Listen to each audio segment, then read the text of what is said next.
তুরস্কের ন্যাটো সম্মেলনে মার্কিন প্রেসিডেন্ট ডোনাল্ড ট্রাম্পের সাম্প্রতিক মন্তব্য শুনলে মনে হতে পারে ইরানের সঙ্গে যুক্তরাষ্ট্রের আর কোনো সমঝোতার সুযোগ নেই। চরম ক্ষোভ প্রকাশ করে ট্রাম্প বলেছেন, ইরানের সঙ্গে আর কোনো সম্পর্ক রাখতে চান না তিনি। এছাড়া ইরানিদের জঘন্য ও অসুস্থ বলেও মন্তব্য করেছেন। তার ভাষ্য, ইরানিদের হাতে পারমাণবিক অস্ত্র থাকলে ঠিকই তা ব্যবহার করত তেহরান। এমনকি তিনি এও বলেছেন, খুব শীঘ্রই হয়তো ইরানের উপর আবারও কঠোর আঘাত হানতে যাচ্ছে যুক্তরাষ্ট্র। তবে আন্তর্জাতিক রাজনীতির হিসাব নিকাশ বলছে ভিন্ন কথা।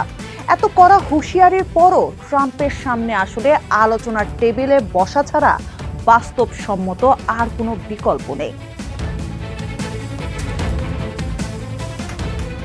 ইরানের উপর ব্যাপক ধ্বংসযজ্ঞ চালানোর মতো সামরিক সক্ষমতা যুক্তরাষ্ট্রের রয়েছে, তা নিয়ে কারো সন্দেহ নেই। কিন্তু যুক্তরাষ্ট্র এবং ইসরায়েলের এত সামরিক অভিযানের পরও তারা ইরানের শাসক গোষ্ঠীর মূল ইচ্ছা শক্তিকে ভেঙে দিতে পারেনি। গত 28 ফেব্রুয়ারি মার্কিন ও ইসরায়েলি হামলায় ইরানের সাবেক সর্বোচ্চ নেতা আয়াতুল্লাহ আলী খামেনির মৃত্যুর পর তার দীর্ঘ বিদায় অনুষ্ঠানের কারণে বর্তমানে সমঝোতা আলোচনা স্থগিত। ট্রাম্পের মতে এই আলোচনা নিছক সময়ের অপচয় এবং ইরানি প্রশাসনকে তিনি মিথ্যকের দল বলেও আখ্যা দিয়েছেন। কিন্তু বিশ্লেষকরা মনে করেন, এই ক্রমাগত হুমকির আড়ালেই লুকিয়ে আছে ট্রাম্পের এক অলিখিত স্বীকৃতি। আলোচনা চলবে এবং সামরিক আগ্রাসনের চেয়ে এটাই এখন সবচেয়ে কার্যকর পথ। বর্তমান সামরিক উত্তেজনার মূল কেন্দ্র এখন হরমুজ প্রণালী। ইরান স্পষ্ট জানিয়ে দিয়েছে, তারা আর আগের অবস্থায় ফিরবে না। বিশ্বের প্রায় 1/5 তেল ও গ্যাস পরিবহন হয় এই প্রণালী দিয়ে। তাই এই জলপথের নিয়ন্ত্রণ তেহরানের হাতে থাকায় বৈশ্বিক অর্থনীতিতে এক বিশাল ক্ষমতা এনে দিয়েছে ইরানকে। অনেক বিশ্লেষকের মতে এই কৌশলগত অবস্থান ইরানের সবচেয়ে বড় শক্তিগুলোর একটি, আর সেই কারণেই এই নিয়ন্ত্রণ ধরে রাখতে সমঝোতার সুবিধা হারানো বা নতুন সংঘাতের ঝুঁকি নিতেও পিছপা হচ্ছে না তেহরান। যুক্তরাষ্ট্র ইসরায়েল ইরানি শাসক গোষ্ঠীকে ধ্বংস করার চেষ্টা করে ব্যর্থ হওয়ায় তেহরান এখন আরও বেশি আত্মবিশ্বাসী। খামেনির বিদায় অনুষ্ঠানে লাখো মানুষের ঢল প্রমাণ করেছে এই ইসলামী শাসনের এখনো একটি শক্তিশালী জনভিত্তি রয়েছে। যদিও দেশের অভ্যন্তরে বিরোধীরা রয়েছে, কিন্তু গত জানুয়ারিতে বিক্ষোভের চরম দমন পীড়নের পর তারা আপাতত নিজেদের গুটিয়ে রেখেছে।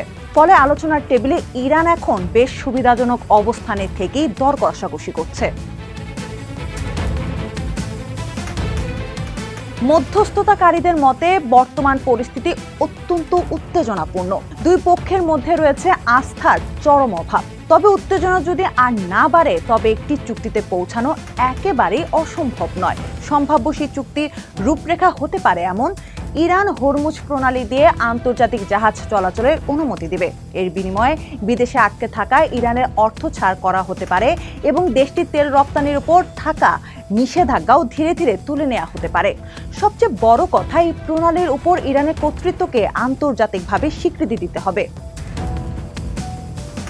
এর বিপরীতে ইউরেনিয়াম সমৃদ্ধকরণের লাগাম টানতে হবে ইরানকে। জাতিসংঘের পারমাণবিক পরিদর্শকদের পুনরায় প্রবেশাধিকার দিতে হবে এবং তাদের পারমাণবিক কর্মসূচি সম্পর্কে আরও স্বচ্ছতা দেখাতে হবে। যুক্তরাষ্ট্রের দাবি, ইরানকে সম্ভাব্য পারমাণবিক অস্ত্র তৈরির উপকরণ সম্পর্কেও পূর্ণ হিসাব দিতে হবে।